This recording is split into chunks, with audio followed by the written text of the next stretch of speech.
ఉరిసిల్ల కాస్త సిరిసిల్లగా మారిందే తప్ప ఓ brand name అయితే సంపాదించుకోవడం లేదు. పాలకులు కార్మికుల ఉపాధి కోణంలోనే చూస్తున్నారు.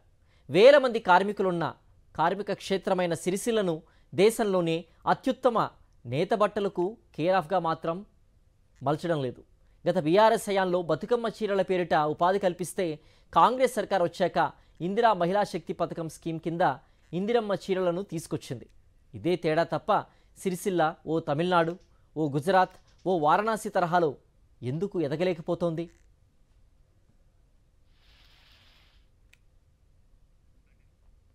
సిరిసిల్ల వస్త్ర పరిశ్రమను నమ్ముకున్న నేతన్నలకు ఉపాధి కల్పన కోసం గత బీఆర్ఎస్ సర్కార్ తరహాలోనే తాజా కాంగ్రెస్ ప్రభుత్వం కూడా ఓ మొక్కుబడి తంతును ప్రారంభించింది. గతంలో ఈ సమయంలో సిరిసిల్ల మొత్తం బతుకమ్మ చీరల హడావిడి ఉంటే ఈసారి ఆ స్థానాన్ని ఇందిరమ్మ చీరలు ఆక్రమించుకున్నాయి.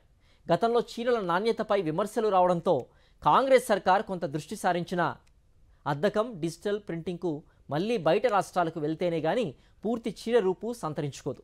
గతంలో 3 నెలలు మాత్రమే పని దొరికితే ఈసారి ఏడాది పొడవునా పని ఇస్తామన్న హామీ తప్ప సిరిసిల్ల వస్త్ర పరిశ్రమను తెలంగాణ రాష్ట్రానికే మకుటాయమానంగా చేయాలన్న సంకల్పం అయితే కనిపించడం లేదు.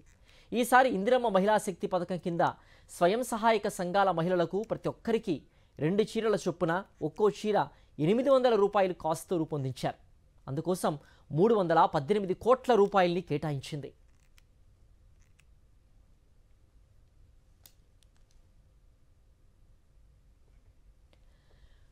చీరల నేతతో కూలీల రేట్లు ఖరారు కాకపోవడంతో ఆదిలోనే హంసపాదన్నట్లుగా ఇందిరమ్మ చీరల నేత కూడా ఆలస్యమైపోయింది. ఏప్రిల్ తర్వాత కానీ వేగం పుంజుకోలేదు. 65 లక్షల చీరలకు గాను 4,30,00,000 మీటర్ల వస్త్రానికి ప్రభుత్వం సిరిసిల్ల వస్త్ర పరిశ్రమకు ఆర్డర్ ఇచ్చింది. సెప్టెంబర్ 30 నాటికి మొత్తం చీరల నేత పూర్తి కావాలనే గడువు విధించింది. అయితే గతంలో ఒకటే షిఫ్ట్లో పనిచేసిన కార్మికులు ఇప్పుడు 3 షిఫ్ట్లు పనిచేస్తున్న గడువులోపు చీరల నేత పూర్తయ్యేలా కనిపించడం లేదు. చీరలు పూర్తయ్యాక వాటిని తాన్ల మాదిరిగా చుట్టి హైదరాబాద్కు ప్రాసెసింగ్ పంపిస్తారు. అక్కడి నుంచి గుజరాత్లోని సూరత్కు పంపి అద్దకం డిజిటల్ ప్రింటింగ్ చేయనున్నారు. సిరిసిల్ల నుంచి మరింత సమాచారం మా ప్రతినిధి రమణ అందిస్తారు. వేగంగా రూపుదిద్దుకుంటుంది. మొత్తంగా ఇప్పుడు మనం చూస్తున్న ఆ కార్ఖానాలో దాదాపు 40 నుంచి 50 పవర్ లూమ్స్ ఉన్నాయి. ఇక్కడ 3 షిఫ్టుల్లో పని జరుగుతుంది. గతంలో బతుకమ్మ చీరలు అందించింది గత రాష్ట్ర ప్రభుత్వం. కానీ ఇప్పుడు కాంగ్రెస్ అధికారంలోకి వచ్చిన తర్వాత దీన్ని ముఖ్యంగా ఇందిరా మహిళా శక్తి స్కీమ్ కింద ఈ చీరలను పంపిణీ చేస్తుంది.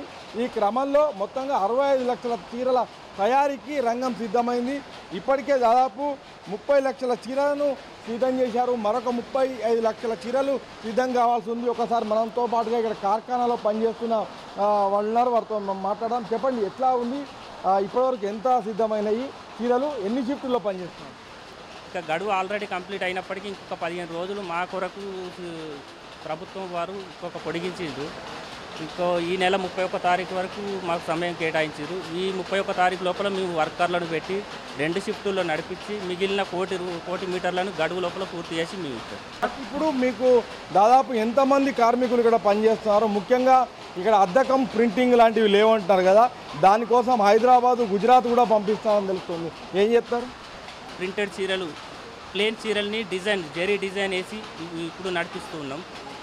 ఇప్పుడు ఈ సూరత్ ఇప్పుడు ఉన్నటువంటి ప్రాసెసింగ్ యూనిట్లు మాత్రం సిరిసిల్లాలో లేవు. కాకపోతే ఎంతమంది కార్మికులు ఇక్కడ లబ్ధి పొందుతున్నారు? ఇక్కడ నా దగ్గరకు వచ్చేసి మొత్తంగా 40 మంది డే అండ్ నైట్ 2 షిఫ్టుల్లో 40 మంది కార్మికులు నా వద్ద పనిచేస్తారు. ఇందిరా మహిళా శక్తి స్కీమ్ కింద ఈ ఏర్పాటు చేసిన చీరలను మనం చూడవచ్చు. ఇక్కడ నేను మీకు చూపిస్తున్నాను.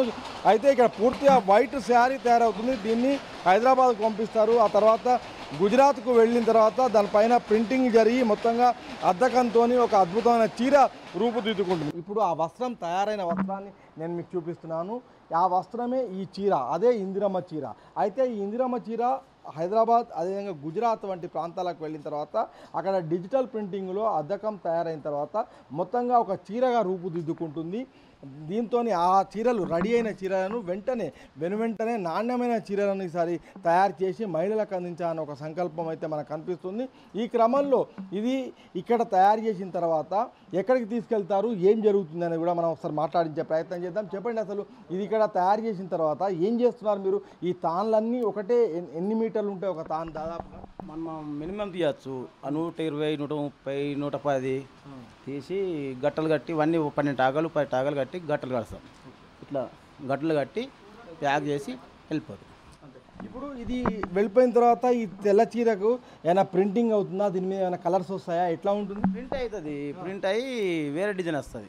వాళ్ళు ఈ చీరలన్నీ కూడా మొత్తం రెడీ చేసి వీటిని పూర్తిగా తాన్ల రూపంలో పంపించాల్సి ఉంటుంది. ఆ పంపించిన తాన్లను గుజరాత్, సూరత్ వంటి ప్రాంతాలకు పంపించి అక్కడ అద్దకము ప్రింటింగ్తోని మొత్తంగా చీరను ఒక కొత్త రూపు తీసుకొచ్చి ఒక మంచి నాణ్యమైన చీరను మహిళలకు, మహిళా సంఘాలకు అందించే ప్రయత్నం అయితే మనకు సిరిసిల్లలో కనిపిస్తుంది. మరింత అభివృద్ధి చెందాల్సిన అవసరం ఉంది. తమిళనాడు వంటి రాష్ట్రాలతో పోటీ పడాల్సి ఉంది. ఈ క్రమంలో ఇక్కడ డిజిటల్ ప్రింటింగ్ వంటి సౌకర్యాలు కూడా కల్పించాల్సిన అవసరం ఉంది. ప్రభుత్వాలు ఆ దిశగా అడుగులు వేయాలని చెప్పేసి కూడా ఇక్కడ కార్మిక వర్గంతో పాటు యాజమాన్యాల నుంచి ఆ డిమాండ్ కూడా మనకు వినిపిస్తుంది. కెమెరా పర్సన్ సతీష్తో రమణ, సాక్షి టీవీ, సిరిసిల్ల.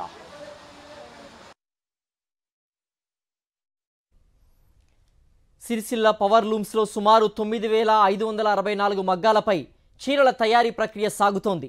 చేనేత, జౌళి శాఖ మంత్రి హోదాలో తుమ్మల నాగేశ్వరరావుతో పాటుగా మంత్రి పొన్నం ప్రభాకర్, విప్ ఆది శ్రీనివాస్ సిరిసిల్లలో పవర్ పాయింట్ ప్రజెంటేషన్ ద్వారా చీరలు ఎలా ఉంటాయో వివరించారు.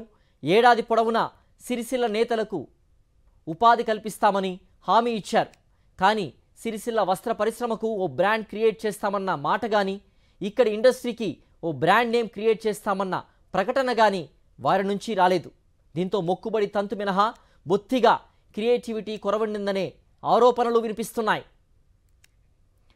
చీరల నేతకు మాత్రమే పరిమితమైన సిరిసిల్ల గుజరాత్లోని సూరత్ లాగా, తమిళనాడు చెన్నై సిల్క్స్ లాగా, కాన్పూర్ బనారస్ చీరలలాగా ఒక ప్రత్యేకతను, బ్రాండ్ను ఇన్ని దశాబ్దాలైనా సంపాదించుకోలేకపోతోంది.